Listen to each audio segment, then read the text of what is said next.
Yo, what's going on, snipers, and welcome back to our Anchorage Ice Tigers Draft the Glory franchise mode here in NHL 23. So in last episode, we took home our second cup in the last 3 seasons.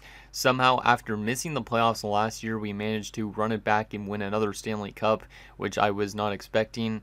Like, I expected after we won that one cup and we missed the playoffs, for us to just be like more of a team that either just barely makes the playoffs or gets like kind of like a first round exit type of thing. Like, I didn't expect us to go on to getting to like another conference finals, another Stanley Cup finals, that type of thing.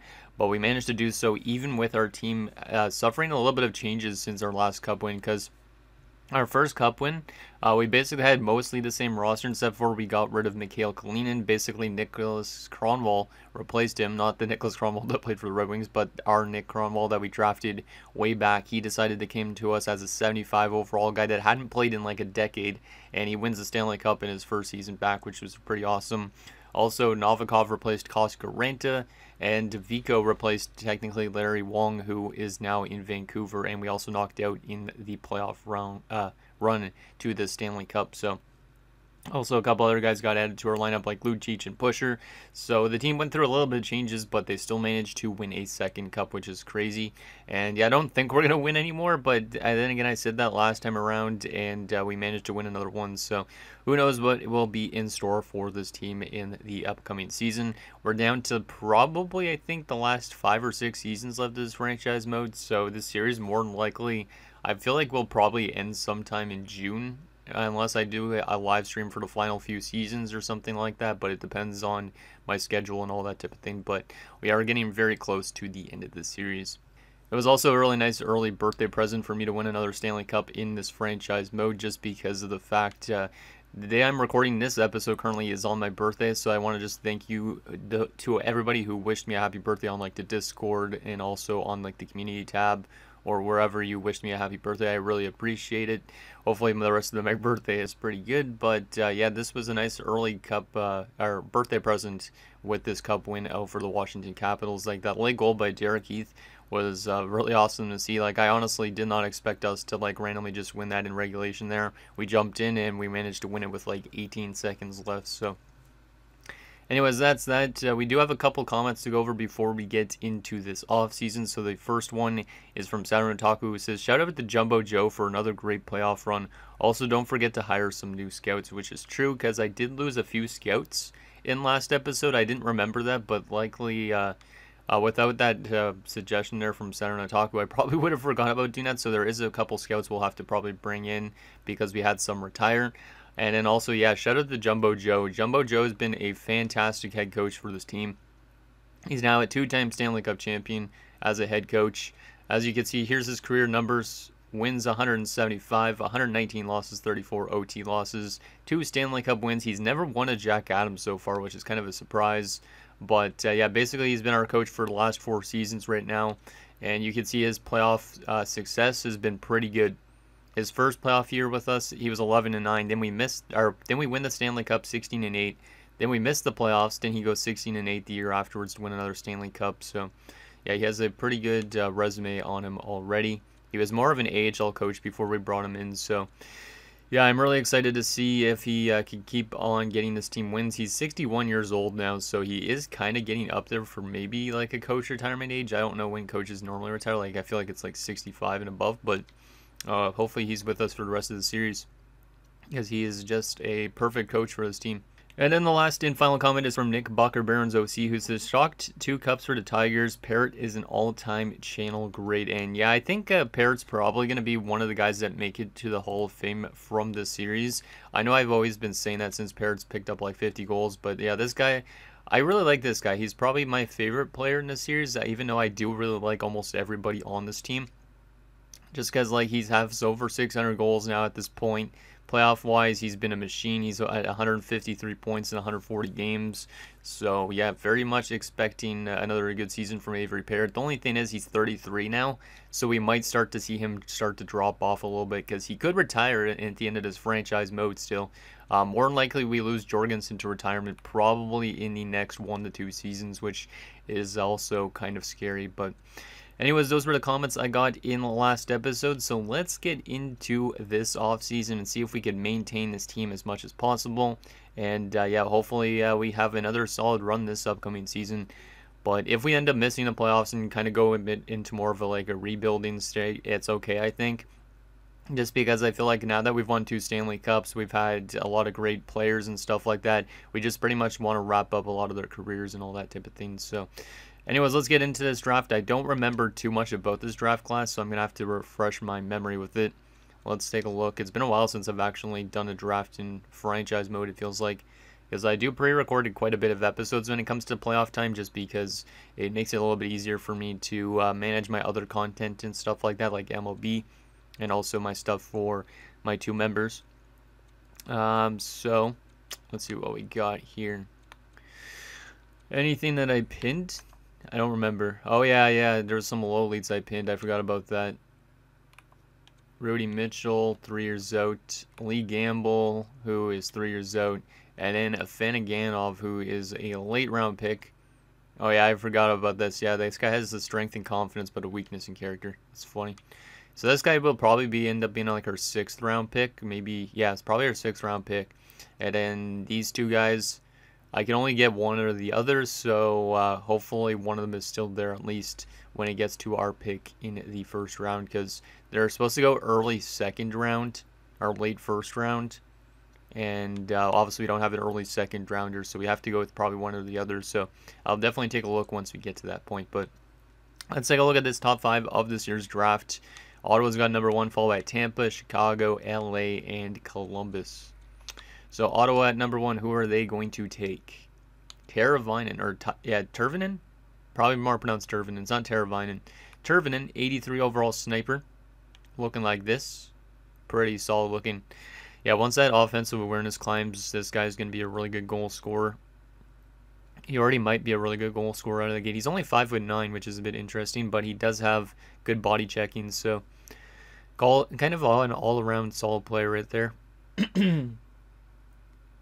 So there is Ottawa's pick. Now we got to take a look at Tampa at number 2. They take a Lefebvre, 80 overall playmaker.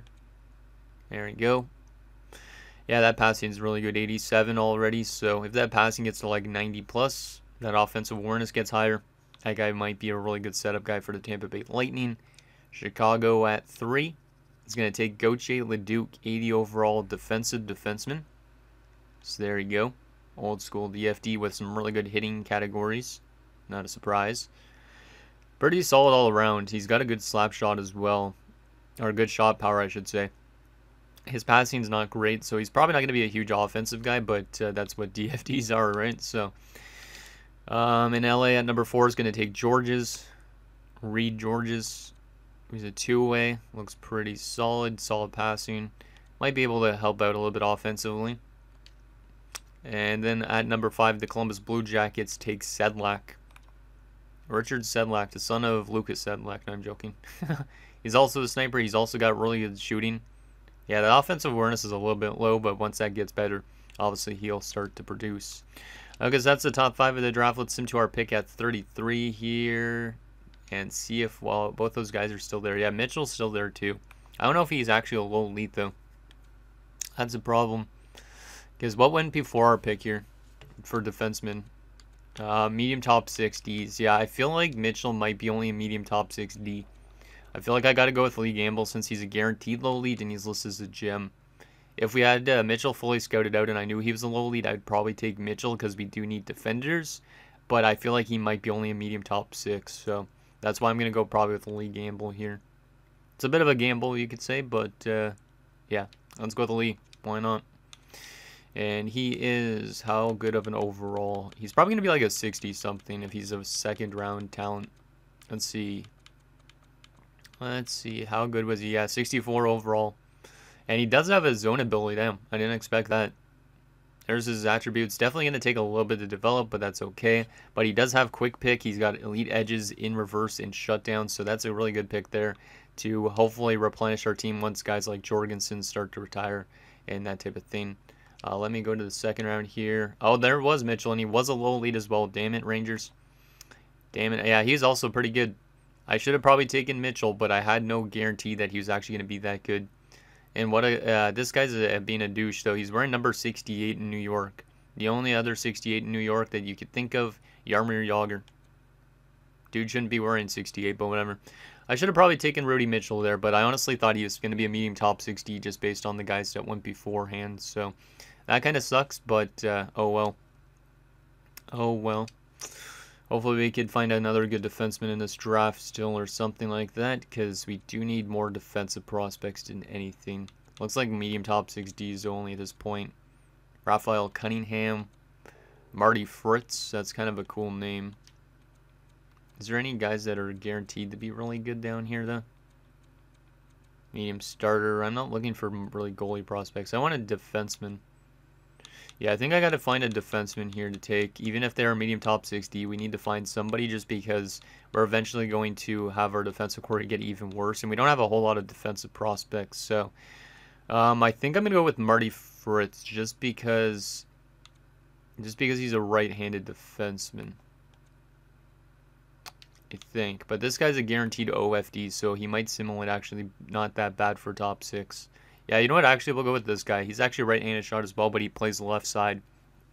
It's weird that he doesn't play right side, and he's projected to be the 69th overall pick, so we might as well go with a nice player here in Raphael Cunningham. So let's see how good he is overall-wise. I hate that it goes all the way to the next round once you pick the player. Like, I really want to always just check how good the player is first. Like, it's kind of annoying. Like, it doesn't... If they would have showed the overall on this screen, it would help. Because they should show the overall of the player you drafted. Then you don't have to go back and scroll and all that type of thing.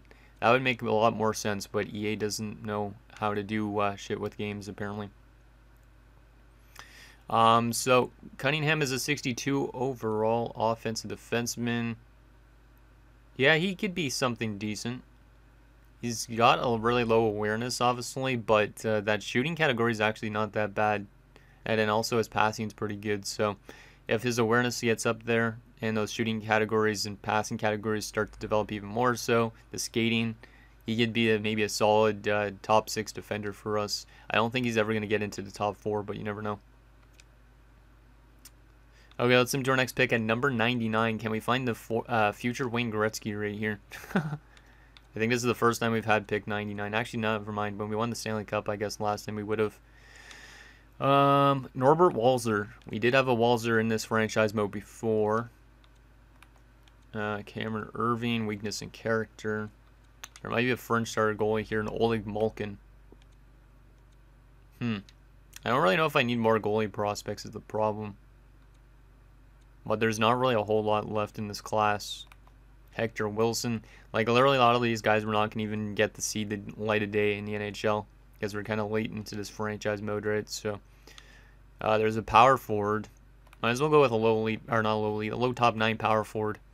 Because power forward's usually similarly good. So, Martin Altschuler. I almost said Artschuler for some reason. Altschuler, there you go. I'm not even going to take a look at how good he is until we actually get to like the re-sign stage. Because this is just kind of annoying at this point, having to go back. Let's go to our next pick. I might already just take that low elite. What was that? There was a trade offer and then it just disappeared. That was kind of weird. Yeah, let's just take that other lowly that we already had pinned and just auto-sim the rest of this draft because it's not really worth it at this stage. But at least we're getting one lowly defenseman still in this draft. Even if he has a little bit of weakness in character, hopefully he's not a locker room cancer. How good is this guy? Let's take a look actually on him. Since he's kind of more important being a low elite. He was... see, 46 overall. That's really low. Will he get to see the NHL before the end of the series? Depends, I guess, if he gets a lot of development or not. Let's auto-sim the rest of this draft because I don't think we're going to find anything else in this draft. Damn, there was a low lead that went to Seattle in the 7th round that we could have drafted, but I didn't have him scouted at all, so I wouldn't have known. But after Afanaganov, we got McCauley, Tulipov, and Kerslake. So there is our draft. Now we got to get to the re-sign stage. I forget who we got to re-sign. I don't think there's a lot of guys to re-sign. Also, we do need to bring in some new scouts, so we'll do that when we get to the free agency portion. Just because we know that we lost a couple scouts. I think they're both from one league, if I'm not mistaken. Let me actually take a look at that already because I'm not 100% sure.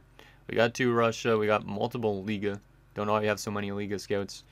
Oh, that was it. Okay, we need a USA West scout. And yeah, that's pretty much it. At least one USA West scout, I'd say, is what we'll hire. And there we go. Let's see what we got re-signed stage-wise. 22 million in cap is not a lot. We got a couple RFAs. This is, I believe, the last year of RFA status for Denny. How much points did he put up for us last season? 25 points. He's not a huge point-producing guy, so I don't think he's really worth paying 7.42. So I am going to qualify him, even if that means losing him next year in the free agency stuff. But I'm going to qualify him. Hagos, he's relatively cheap, but I am going to qualify all these guys again, I think. Just because I honestly don't know what the team is going to be like in the next few seasons. So let's just qualify everybody here. Make it a little bit easier for us instead of having to sign all these long-term deals with these RFAs. Because we might as well maximize their RFA usage. Novikov, this was an interesting one, the goaltending situation. I'm surprised nobody commented about what we should do with this goalie situation, because obviously I really like Taze, and he's a 79, but there's Volk who's on the uprise, there's Bissick who's on the uprise. I don't really know if they're NHL ready though. Like, Volk is a starting goalie in the AHL technically. I could just qualify them again. Yeah, I'm just going to qualify them again. Might as well. And then Novikov, what are you looking for? 3.9 for 2 years ain't that bad, to be honest. But do we have any big UFAs? A couple. Nothing huge, though, really. Because I could always just give him the 3.9. Let me try and talk him down to like 3.5 for 2 years. Because I do like Novikov a decent amount.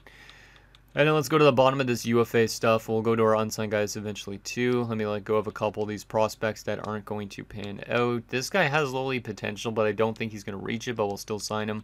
Give him a chance at the AHL level. Because why not? We'll sign this top 9 as well. Just because we could always use as much prospects as possible down there. We are going to probably... Yeah, this guy's wanting a one-way deal. You're gone. Yeah, we actually might be able to have mostly everybody come back. I am going to let go of this Punov's guy, even though he is developing decently. And then Aiden Taze, do I want to bring him back for 1 year? He only wants 1.3. We're going to just do it just because he's kind of a channel legend in a sense with the playoff performances, so might as well. And then we got the rest of these UFAs, 1.5. I might have to do that, to be honest. Yeah, these guys are all relatively cheap. I should be able to afford, hypothetically, every UFA. And then unsigned-wise, do we want to sign any of these guys yet? Gamble is AHL eligible. Yeah, I think I'm going to sign Gamble already for the AHL. Just to see if he gets development as fast as possible here. Was this one of the ones that the AI signed or drafted us this year? Yeah, it was. They got us a low elite defenseman, so nicely done there, AI. They also got us a top 9 prospect in Kerslake. Altschiller was only a 55. And who was the other one that they drafted us? Oh, it was McCauley. He's a medium backup. We have so many goalie prospects, it's kind of ridiculous. So there's that. Let's get the rest of these UFAs sorted out here. What is Bouwmeester wanting? Ooh. We might not be able to get Bouwmeester back on that type of asking price. I am going to give Strachan the 1 year at $3 million like he wants. Because he's his top 6 defenseman still. We'll give Kronwall what he wants. What about you, Reinhardt? Yeah, we'll give Reinhardt what he wants too. Hopefully none of these guys reject. LaRose. Yeah, I should be able to still get most of these guys, I think, in. As long as they aren't demanding more than they're asking. I should be able to get most of these guys in. I am also going to do a 1 year deal for Bouwmeester just because I know our defensive core is going to look even more worse if I don't bring him back. So let's do a 1 year deal for him. And goalie-wise is good.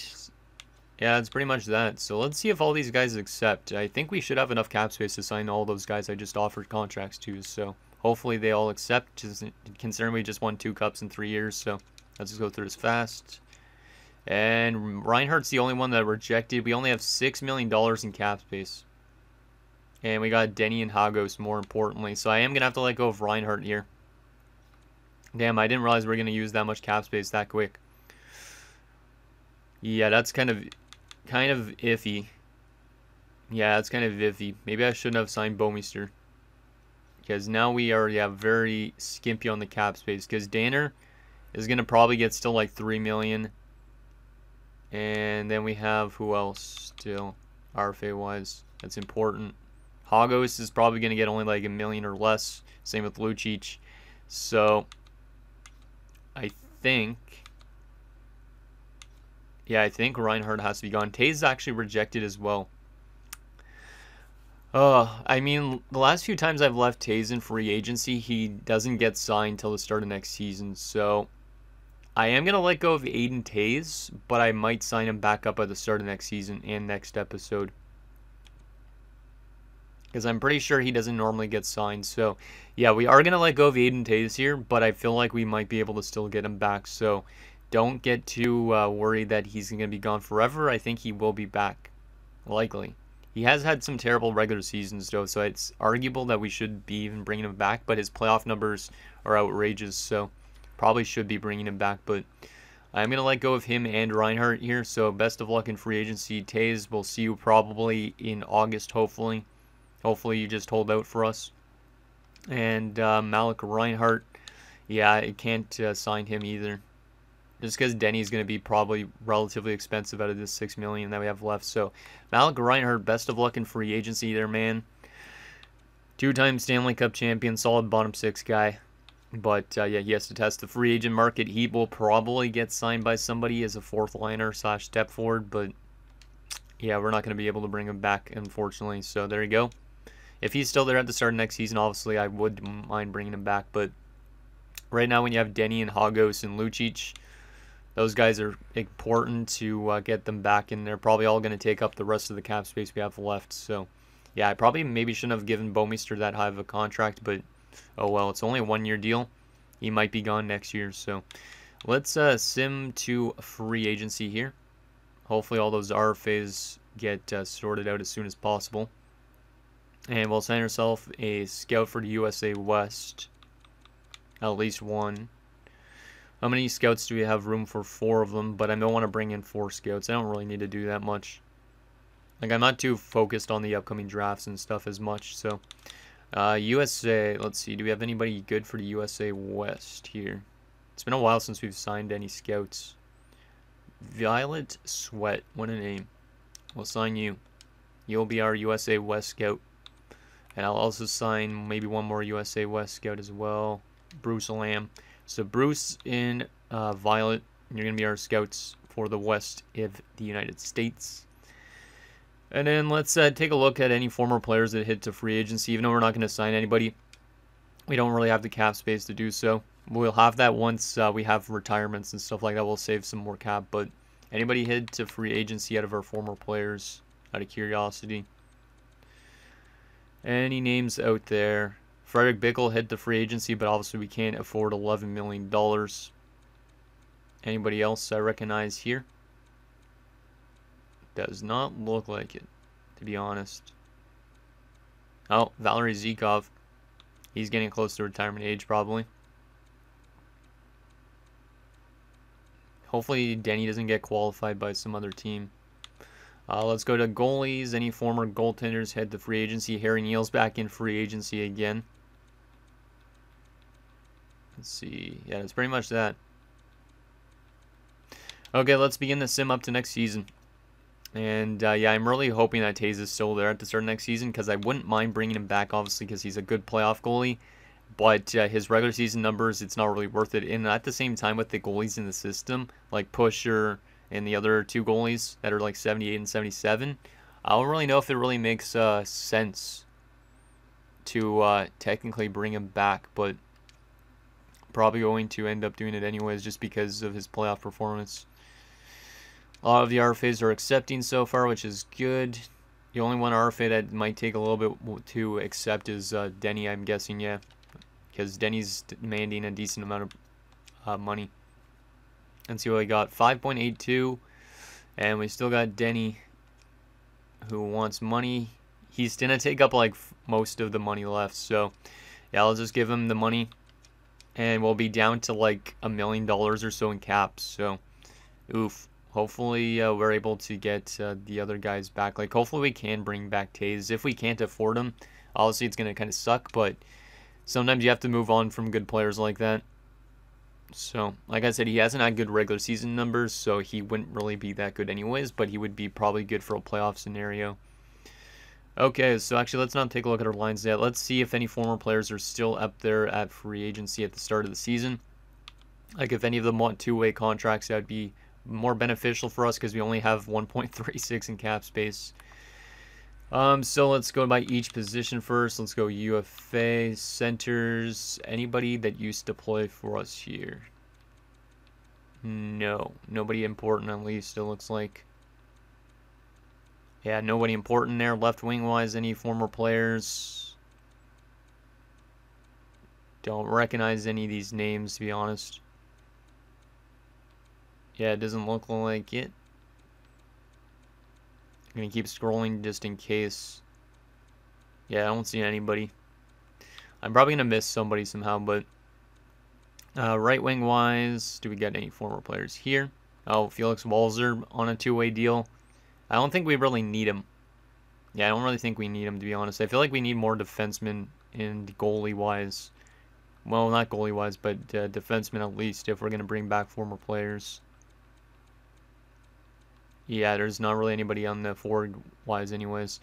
Defensively, any former players. Trey Farrell is still a free agent, but we do not have 3.275 in cap space, so we cannot bring him back.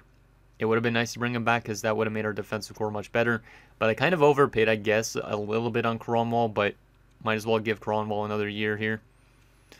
Also, Kalinin is in free agency still, but we can't afford him as well because 3.2 is a bit too expensive. That kind of sucks. Oh, wait, is that our former Moroza? No, that's the other Moroza that Anaheim had. I was going to say that one's dropped off quite a bit, but it's funny. Forgot Anaheim had both Morozes. Shannon Eichel's back there. Is that a two-way deal? No, it's a one-way. That would take up most of the cap space, which I don't really know if I want to do that. I might honestly have to not bring back Taze this year, which is kind of sad in a way. But I kind of want to, but it's just like at the same time, I don't really know if it's necessary. Let's see. Yeah, Aiden Taze is still there. He wants $875. He wants a one-way deal. Do we give Aiden Taze another one-year deal? And maybe he'll just be like a depth goalie, not play all year? Or maybe he'll be in the AHL all year, and then we can play him in the NHL playoffs, if we get to the playoffs, that is. I think we got to bring him back. Even if it eats up most of our cap that we have remaining, I'm going to bring back Aiden Taze. I like the guy a lot, so he needs to be back here. Okay, of course my Elgato froze at that point, but anyways, we managed to sign Aiden Taze, and this is what our team is going to be looking like going into the season. As you can see, we are definitely starting to drop off quite a bit, but our forward core still looks pretty good. Youngster Toby Glencross is going to be getting into the lineup. Defensively, looks not terrible. It's pretty similar to last year, but with guys like Kronwall dropping off, it is a little bit concerning in a sense, but I think we should still have a pretty solid season ahead. Aiden Taze will be a depth goaltender for us, but he might get a chance to play in the upcoming playoffs and stuff like that if we make the playoffs, that is, because who knows, we could just randomly miss again after winning the Stanley Cup, because we did that last time, so that's always the case.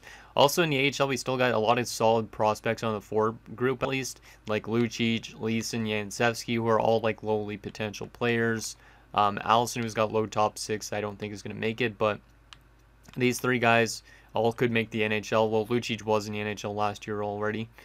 Gamble's also got lowly potential, obviously, because we just drafted him. DeMarchi, I think, has, lowly potential. He's actually listed as a fourth liner.